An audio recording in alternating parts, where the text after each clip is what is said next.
Thank you everyone for coming out. I believe we spoke to everybody one-on-one, but just kind of make a disclaimer so everyone is aware. There's a lot of misinformation going around about what the meeting is about today. So this funding cannot be used for single family home repair. So if your home was damaged during the storm, Mobile County's funding cannot be used to fix that home. There's a separate state program called the HRAP program that was set up to repair home damage.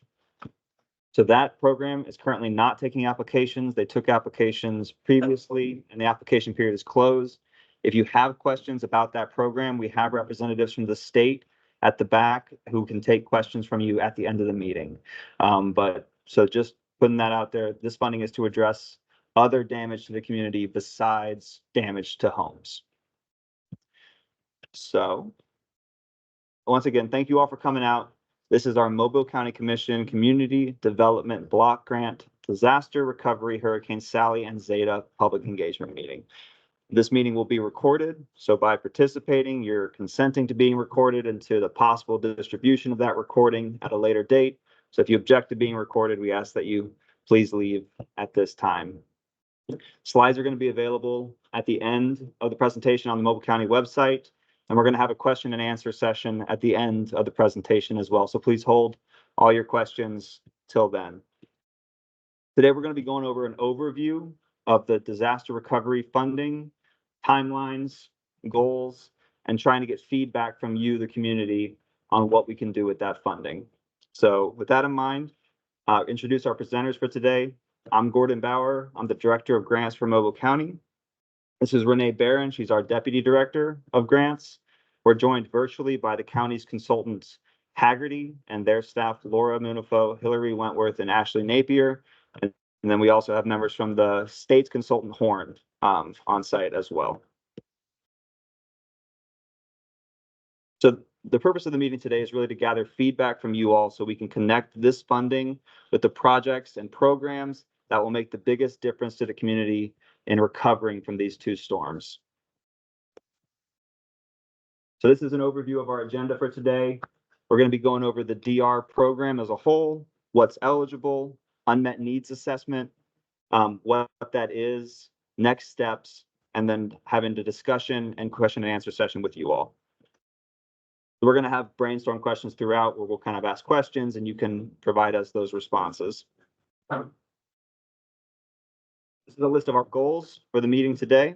So we want to go over what the link is between what's called the unmet needs assessment and your feedback. So we get feedback from you all, and that tells us what needs still exist in the community from these two storms. And that unmet needs assessment is used to write what's called the local recovery plan, which is basically an outline of what the funding will be used for to help this community recover. This is a snapshot of where we are currently. So we've had 2 public engagement meetings so far, one virtually in February, one in the city of Pritchard on March 11th, the one today where we're going over the unmet needs assessment. And then we're going to have 2 more public engagement meetings, one in the city of Citronelle at the end of April and one virtually planned for the end of May. These are preliminary dates, so they may change. We'll publicize the official dates once they're finalized.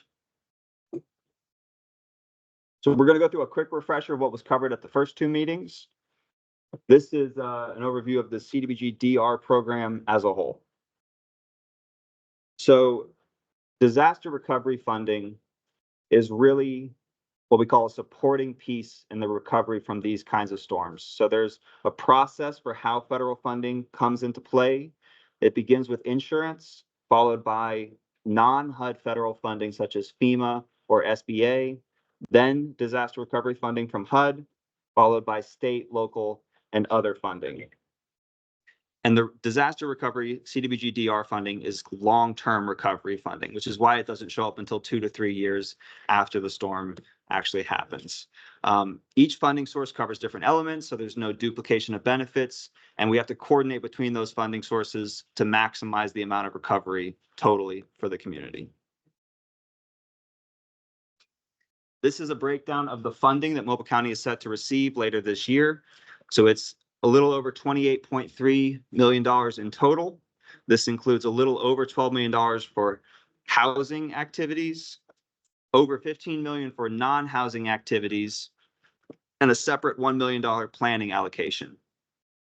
So all of the uses of this funding has to meet what's called a national objective for CDBG, and that is low to moderate income benefit, elimination of slum and blight, or urgent need. And additionally, all of the uses of the funding have to have a direct or indirect tieback to those two storms in 2020. This is an overview of how the funding flows from the federal level to the local level. So it begins with HUD, then to the state, where in this case it's managed by ADECA, then to the county, and then to local program recipients.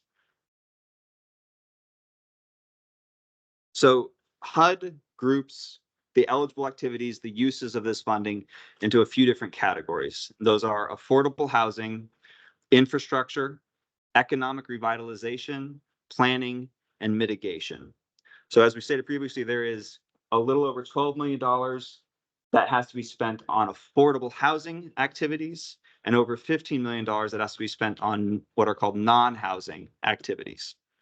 And just as a disclaimer, all of the projects that we fund will have to be guided by eligible activities and unmet needs, and it is not guaranteed that every city, district, or tribe will receive funding. So again, this is an overview of the state of Alabama's Home Recovery Alabama program. That was the program that was designed to repair single-family homes. So the county's funding cannot go towards home repair because of this program from the state of Alabama. So there was and just so everyone knows, that HRAP period is currently closed. They are not taking applications currently. There's no indication of whether they will take applications again in the future, but if they do, it will be publicized on their website and through whatever other means that the state publicizes that application period. So if you want to write it down, their website is homerecoveryal.com. So that's homerecoveryal.com.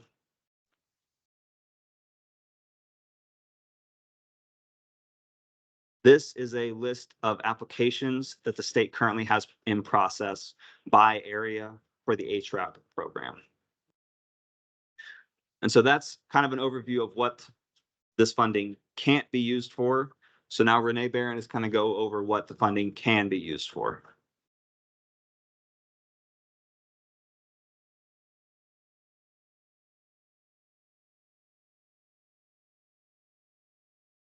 So for housing allocation, affordable housing activities can consist of the following: new construction, rehabilitation, and demolition.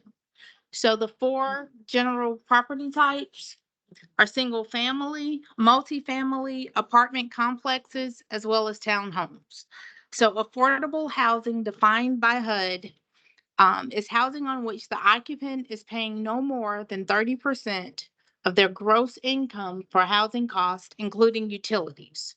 Grantees must expend no less than 50% of their grant award for activities which support the recovery of households at or below the 80% area median income, or AMI.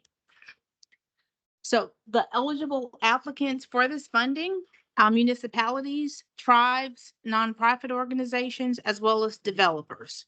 So after the development for affordable housing is completed, an application process for potential residents will be conducted, targeting low to moderate income individuals. So the community-wide impact are some of the things to consider as we move forward: the economic stability for the county, social cohesion, neighborhood revitalization, improved health and mental health, as well as positive educational outcomes. So there are four different areas of non-housing allocation. So we have infrastructure, which is repair or replacement for damaged public facilities. We have economic revitalization So some examples include workforce training. We have planning, so that's resiliency planning, as well as stormwater management planning. And then we also have mitigation. So you're looking at how to prevent the impact of future storms, or at least reduce the impact of future storms. So some of the eligible applicants for this funding, for non-housing, so we have local and municipal governments, including departments and divisions, freestanding local and municipal government facilities such as libraries, parks, volunteer fire departments, public schools, including districts and charter schools, public universities and colleges, and then public hospital and health systems, and then also nonprofits determined to be eligible to receive federal funding. So the community-wide benefit, we're looking at economic development, enhanced public safety, environmental sustainability, improved community livability, and then social equality or equity. So let's talk about the ineligible uses of the funds. So anything related to buildings for general conduct of government are ineligible for this funding.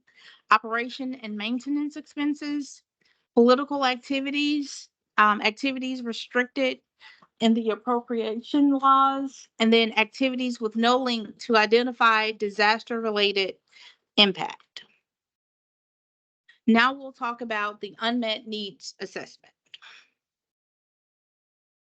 So currently we're at the unmet needs assessment where we're attempting to gather information from you, from the public, municipalities, to determine what items and areas are left unfulfilled after the storms. So one of the things that we're doing in conducting our unmet needs assessment, which is the current step of the process, is gathering that information. Then we'll develop a local recovery plan. We'll go through the application period for the funding process, followed by the selection of projects and or programs, and then the implementation of those projects or programs, and then we'll go through closeout should the plan be approved. Unmet needs must be completed before deciding how to allocate the CDBG-DR funding. It must identify and prioritize critical unmet needs for long-term recovery, should also consider work already accomplished. Each municipality, tribe, and/or organization's data is critical to obtain the most accurate assessment of the community's needs, and it will be used to develop the local recovery plan. Please note, all potential projects and partners will be guided by eligible activities and unmet needs. Again, not all municipalities, tribes, districts are guaranteed to receive the CDBG-DR funding. So let's talk about the unmet needs assessment process flow. So step one, data collection. Again, it's very important to ensure that we're collecting as much data as possible. So we're looking at the effective population, we're looking at impacted areas, as well as physical and social needs impacted. Step two, when we're analyzing the data, we're identifying common themes and patterns. And then we're also considering the demographics as well as the socioeconomic impacts or factors. Step three, in developing and assessing the tools and the data sets, we're basically using various research methods, such as surveys, interviews, focus groups, and mapping tools. When we're looking at determining strategies, Mobile County Commission will explore creative and sustainable solutions. And some of the examples, but they include but are not limited to green infrastructure improvement, resilient housing solutions, and then hardening of critical facilities. Step five, prioritizing the needs. We're looking to identify those based on the severity, the impact, and then the feasibility, as well as addressing them. And then the final step, six, reporting and communicating the findings. In this final step, we will present the key finding of the assessment, and then it will also highlight any specific vulnerabilities that have been identified throughout the process. For data collection and analyzation, we have two parts. Part one, we're assessing the current situation. So we're collecting post-disaster data and assistance. So that's why we've asked individuals to submit as many pictures or other information as possible to help us with the collection of the data. And then at that point, we'll analyze the data and consider the impact of short-term recovery efforts, and then develop the data sets and tables. Part two, we'll estimate the unmet needs. So we'll look at broad disaster impacts, not just the damage, but also identify unmet needs by the CDBG-DR program type. Gordon will now talk about the affordable housing discussion.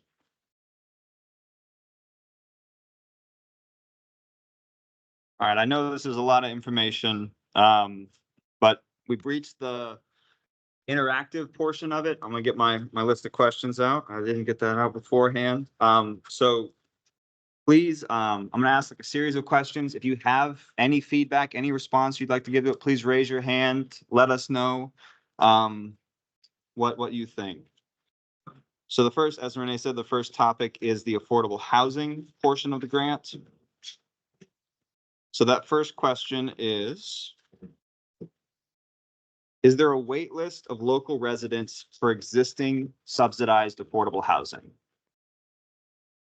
So first, kind of, is there affordable housing in your area, public housing or private affordable housing? And is there a wait list for that housing? I got two. You have two? As far as where, Okay. That's across the street here, okay. and then there's a Beltree's apartments across from Alvin's. Very small. They fall. Safe Harbor. Do you know who manages those? Is it a housing authority or? They harbor, the other, that government. Okay.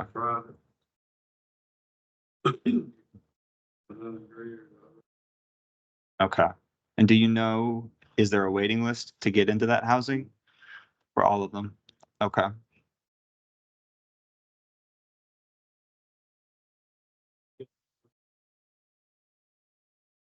Okay. Okay. Okay. And,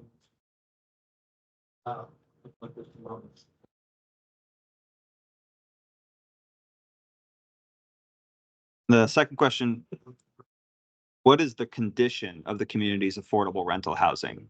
What kind of shape is it in? This can be Section 8 units, the public housing developments themselves.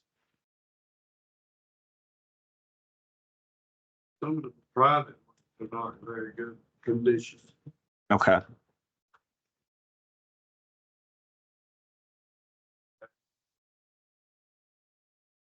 Capital seems to be very well maintained. Okay. Beltree's apartments, they just got a major renovation. Okay. Over this past year. Okay. That was throughout the whole facility, which they only have 3 buildings. I think there's maybe 6 buildings. Like, Okay. separate apartment. Okay. Four. Okay. 20 apartments. Okay. Okay. Well, I said about 19. Okay. One of them, she just does maintenance. Housing. Gotcha. Gotcha. Okay. I guess it would be based on his income too. Okay. That's just the dog piece, but I'm aware. Okay. Do you know if any of them had damage from the 2 storms? Okay. I'm not familiar. Okay. Sure. Okay. And the last affordable housing question, is there a significant number of abandoned, blighted, or substandard affordable housing properties within the community after these 2 hurricanes? So things that were taken out of commission by the storms. Okay. Yes. Yeah. Okay. Okay. People live in that. Guys collecting, we're getting orders. Stop. Okay. So there is a lot of substandard housing, but just not necessarily the affordable subsidized ones, just general private ones. Okay. Okay. Okay. And I don't know how many of them may go through, subsidized, whether it might be such a language. Right. Right. Right. Okay. Okay. Does anyone else know of any housing for this repair as a result of the hurricanes? Outside of the ones that were mentioned?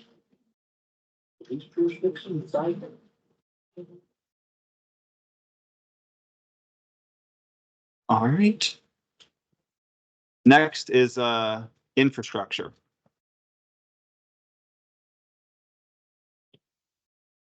Oh.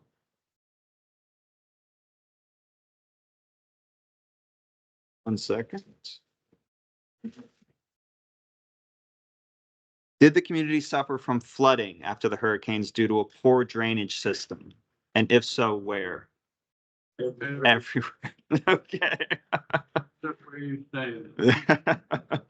Um, does anybody have any specific streets maybe near your house that you drive down every day? East Alba Street. Okay.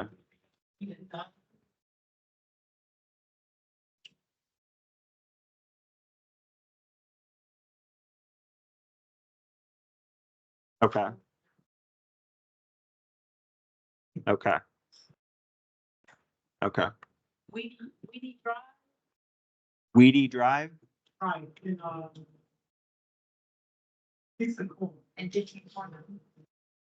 Sit right behind the freeway out of the church. We fixed that road so many times, few times we have more. Rainstorm, there's a watch. Okay. Ma'am, you said a different Rogers Road.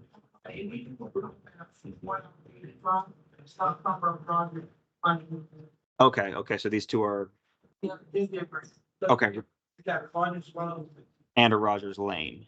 Okay, and which one is the one that floods? Or both? Both, okay, okay. Quail Road? Okay. Mhm. Okay, okay, okay. Quail Road, okay. It's in the county? Okay, okay, yeah. And it can be anywhere in the county. It just, what we're focused on is outside of the city of Mobile because they have their own funding. And it also couldn't be a private road, but anything else. Is there any other roads? Cannot be a private road, cannot be a private road. Lucky Way? Okay. We got Alba, yes, ma'am.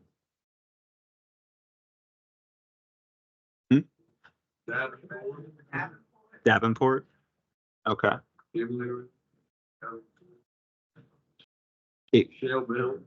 Shell Belt.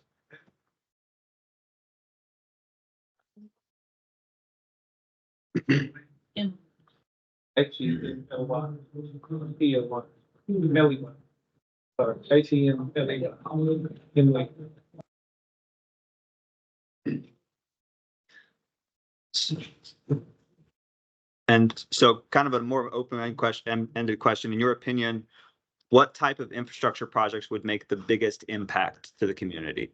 So road, drainage, water and sewer improvements. Okay.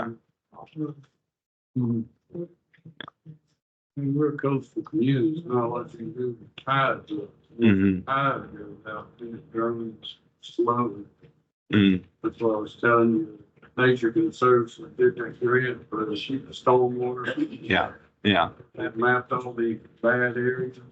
okay, I can get you that. that would be great. Yes. I've got a book in my office. Uh-huh. I've got a link.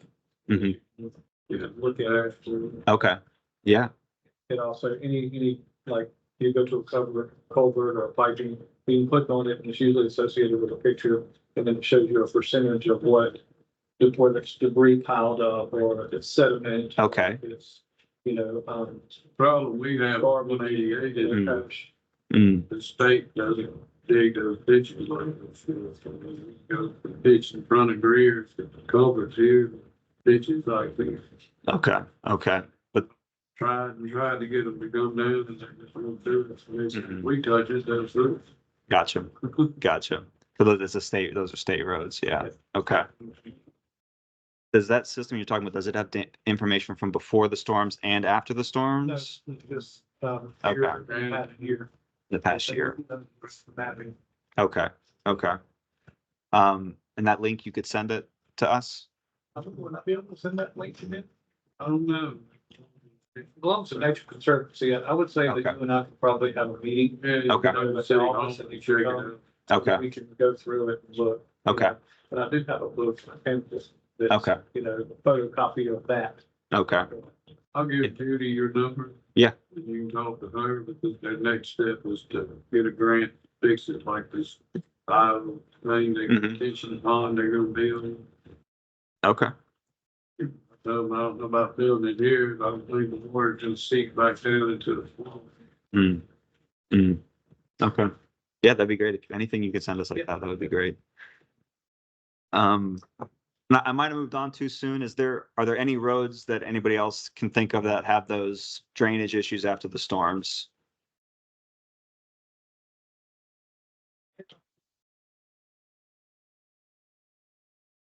Absolutely. So if you have that flyer with the QR code, just put all those names on that and submit it to us. That'd be great. Yeah, there's so. It'll be over. Okay. Pretty much every road in the Bayou flood. Mm. And has it gotten worse since the storms? Since the hurricanes? Okay. Okay. Most severe, and most recent one was June 19th of last year. Okay. We had how many inches of rain? 8, 9? It's been 9.5 inches. In 6 hours, Mhm. something like that. Gotcha. I think I've heard about that. It was also high tide and windy Yeah, it was and high it was, tide. yeah. And, It actually was one street, but we did cover twice actually. I've Okay. got video, Contractor. Okay. I've got video on my phone the other day, but. Okay. Okay. Yeah, whatever you can send us. With all the neighborhoods within city limits and outside the city limits. With that amount of water that came down, Mm-hmm. there was just absolutely nowhere for it to go. Mm-hmm. And then time that it came down, so it backed up and it caused, major flooding issues. Gotcha. The west side and south of the bridge, west side of Howard, and south of the bridge. That's what it really, looks like. Mhm. So it was all over. Okay. We get it from both ends. I mean, the old saying, everything rolls downhill. We get everybody's water from up north and then with the tides up again. Mhm. Like this. A pond. Yeah. Yeah. Okay. Okay.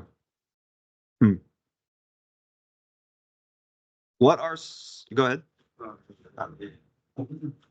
What are some public facilities that need repairs or improvements after Hurricane Sally and Zeta? So things like schools, libraries, hospitals, public safety facilities, any damage like that?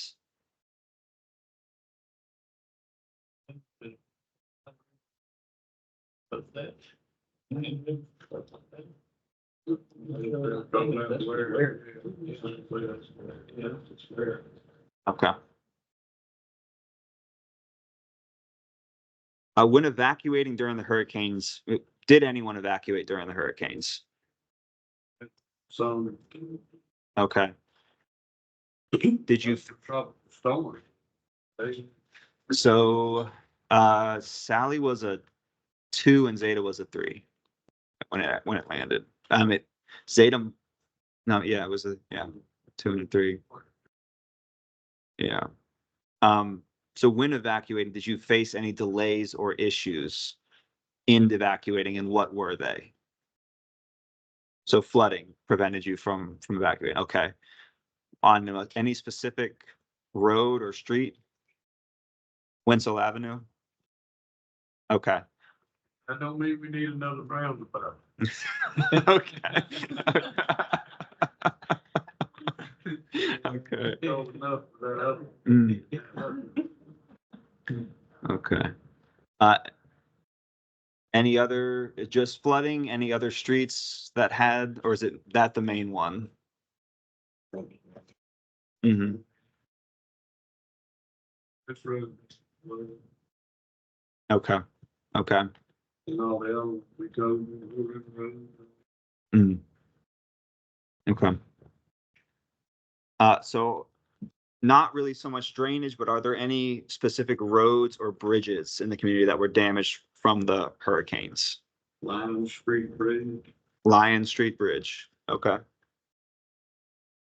And has that been fixed? No, okay.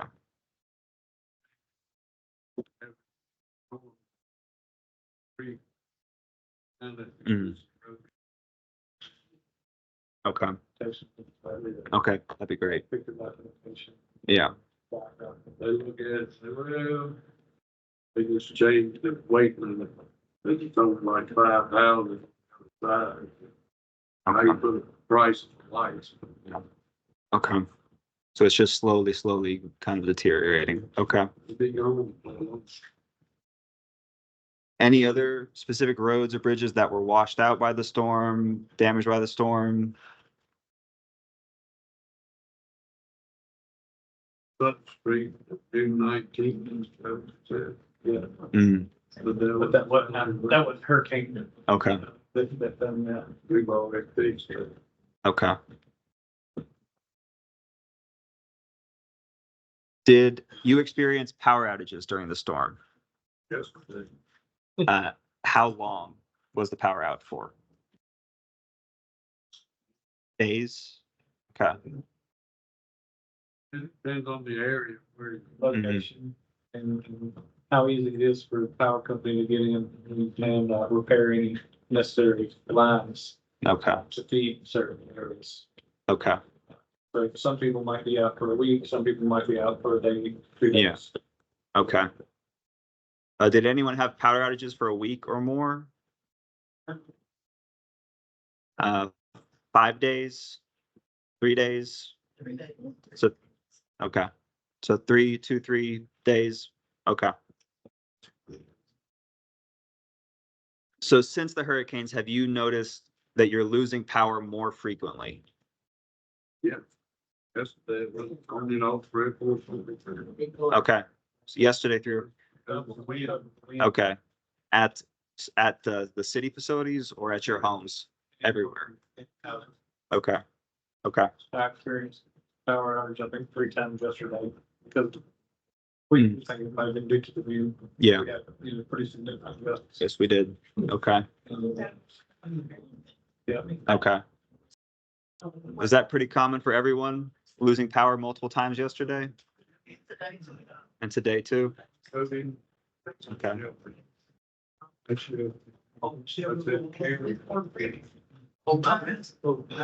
This is the first time that I've noticed at my house, was yesterday, in quite a while. If the weather gets, pretty bad, likely it'll go off from time to time. Yeah.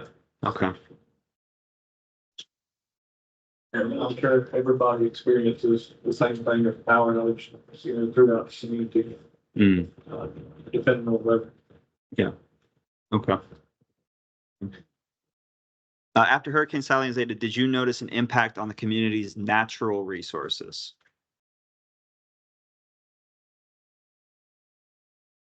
I think the oyster did fix that. Okay. So that's kind of the second question is, have any changes to the natural resources impacted jobs, job loss, fisheries, timber, farming? My worst impacts the federal government. The line on shrimp company, I'm not after this, so.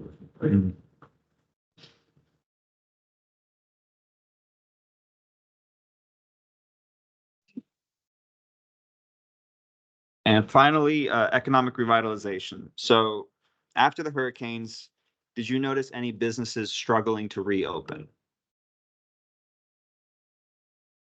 Are you able to identify why they struggle to reopen? Most of them because of the flood.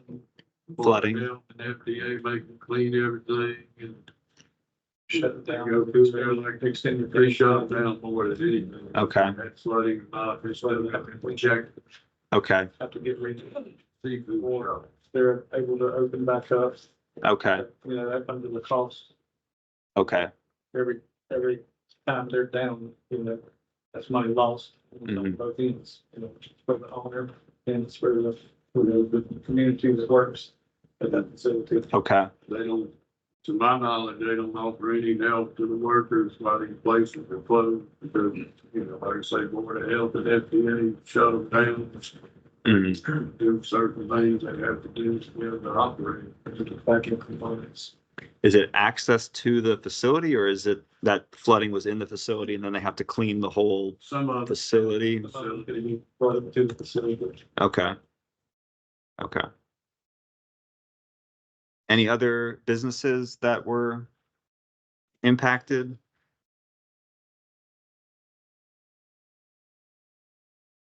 And are there any specific economic needs you think the community should consider adopting after Hurricanes Sally and Zeta?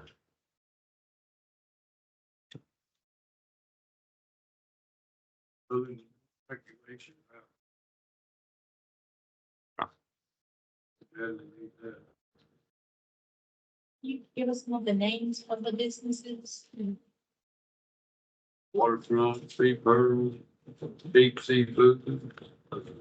Raven. It's usually the smaller ones and, there isn't a criteria that, businesses have to be at a certain elevation. Because they're not, you know, a dwelling, they're not occupied Mhm. as far as, You know, sleep. they don't live there. Mhm. So there's not a height requirement. But if they're building to this standard, you know, and the water gets to here, well, that business is flooded, you know. And they might have 1 foot or 6 foot, depending on, you know, how high it comes in.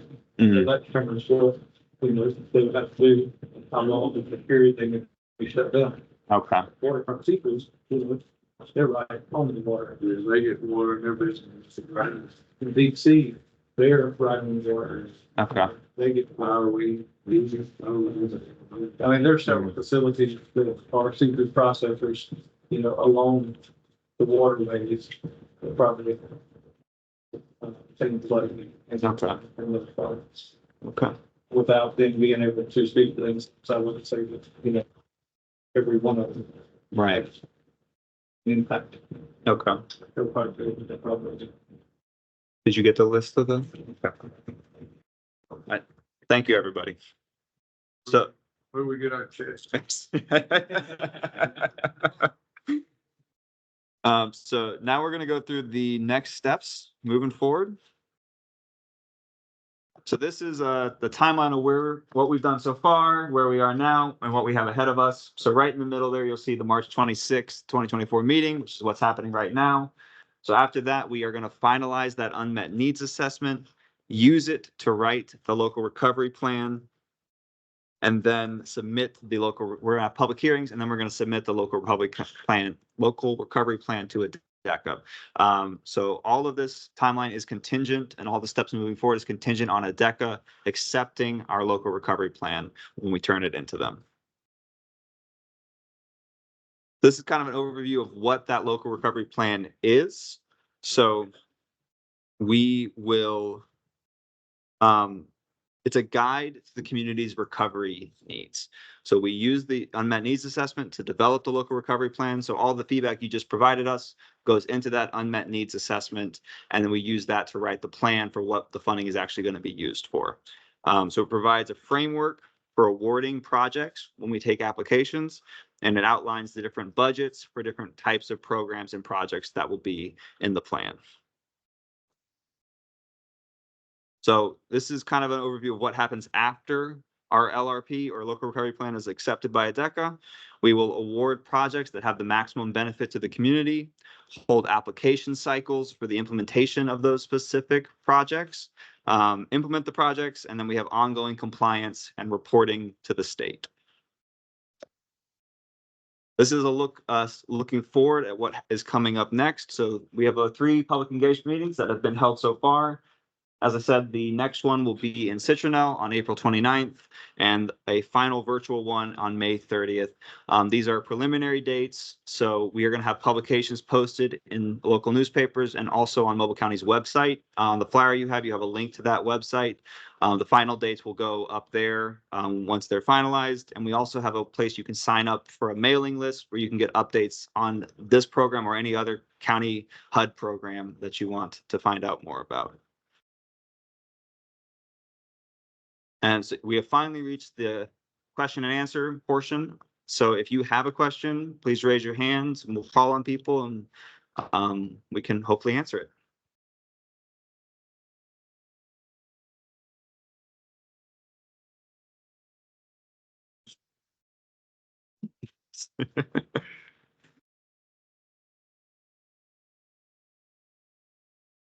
All right. Well, thank you for your participation. We really appreciate you coming out today. If you have a question that comes up afterward or a comment, anything you want to talk to us about, there's a website an email address right there, comments.cdbg-dr. You can email us and we'll respond to you. There's also a link to the Mobile County's website. Like I said, that'll be where all future information is posted. And then finally, there's a link to the survey where you can give us that feedback, list out the specific roads or drainage issues that are happening. You can also get to that survey using the QR code on the flyer that you have. And that's it. Thank you for coming. Appreciate you showing up. Giving us the information. I appreciate you coming in. It's a lot. It's all in it, man.